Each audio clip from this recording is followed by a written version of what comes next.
What's up guys, this is how to set up TP-Link Wi-Fi router as a range repeater.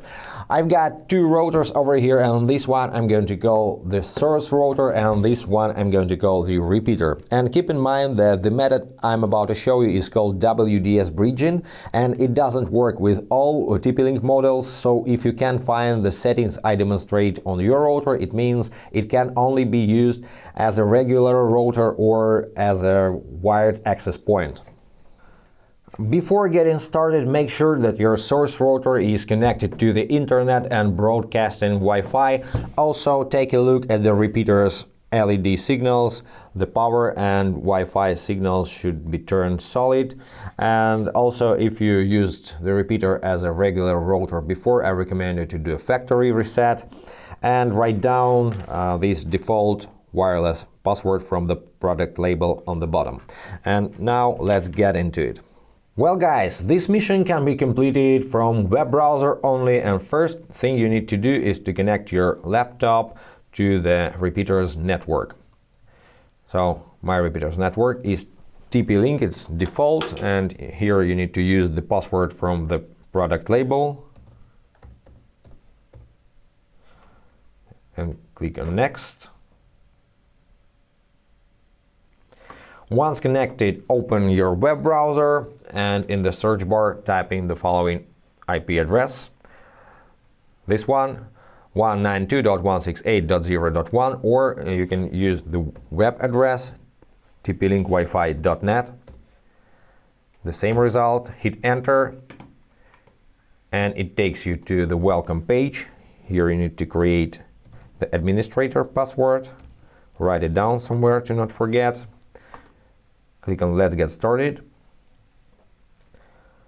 Save the password if you wish so. Now you need to log in to the graphic interface. The interface may vary by the router's model, but anyway, you don't need quick setup. Here, go to Advanced tab,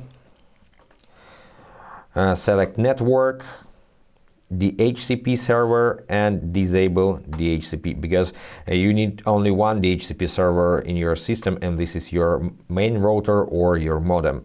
Next, go to System Tools, and in this submenu select System Parameters and scroll down to the WDS section. So you can use one of the bands to create a bridge, and I recommend you to use 5 GHz band if signal is good enough. So let's check this. Enable WDS binding and click on Survey. I need to extend this network, my Wi-Fi. This is my source router's network, and the signal is good enough. So let me choose this network and enter my Wi-Fi password, my main router's Wi-Fi password. Then click on Save. And that's it. Some models require to be rebooted after this operation, but let's check if we can to access any website. Let's check the connection. We are connected to the repeater, and now let's try to access YouTube, for example. That's it. The repeater is up and running, but now you cannot access the repeater's settings by this IP address, because the address is different now. You see, nothing works here anymore. And that's pretty it, guys. Enjoy your extended network, thumbs up, subscribe to my channel, and be awesome. Bye, guys.